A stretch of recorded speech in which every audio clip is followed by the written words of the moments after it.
daawadayaal halkaani ma ahan gobolka Shabeellada Hoose ama Shabeellada Dhexe aad uga barateen in beeraha maadaama labadaas gobol ay ku yaalaan labada webi halkaani waa deegaanka Dagaari oo u dhaxeeyo magaalada Gaalkacyo iyo wali magaalada kale ee Saddex Xirigle waana gobolka Mudug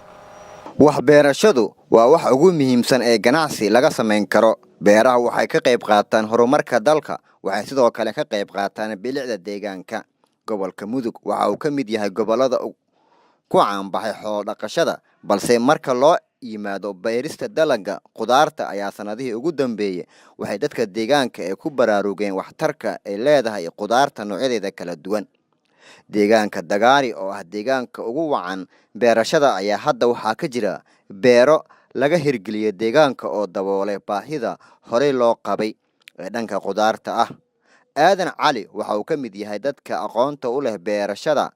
hadda waxa uu ka mid yahay dhalinyaro badan oo ka shaqeysa beeraha ku yaala deegaanka Dagaari waxaan kula kulmay xilli uu ka holonaa beerista mid ka mid ah beeraha ku yaala halkaasi waxa uu marka hore aan weydiiyay inta dalag ee sanadkan ka soo go'day beertan baa ka shaqeeya waan gartay marka qudaar ku taal barbooni kabsar liin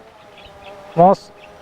babaay waxaas ba ku yaala waan gartay marka waxa iska shaqeysana Gaalkacyo u dhoofina waan gartay marka qudaarta ka baxdo qaabka u talashan qudaarka waa shubna markaas kadib aad kala beerna waan gartay marka qudaarta duu jeedanyayada waa taas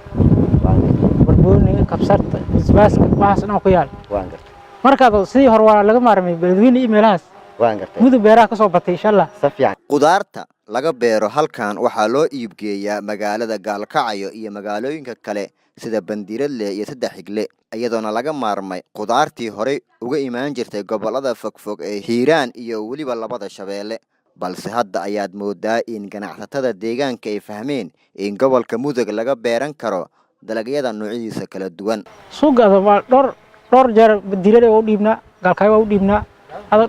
tuulooyin badan ku kala qaybina dhowr kiish waa ka soo go'da yaayada haye barbooni waa saas marka waa dhiibay tuulooyinka u dhimis baas ku yaala safiican waa dhiibna qudaarta yarooti ku taala geesta kale dadka deegaanka ayaa xilligan waxa ay fahmeen oo ay bilaabeen in ay beertaan ciidasan ee gobolka Mudug oo ah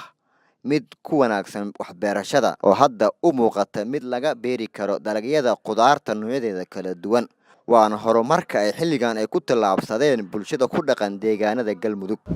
Cabdicasiis Ali Guuleed Galmudug TV beerta deegaanka Dagaari ee gobolka Mudug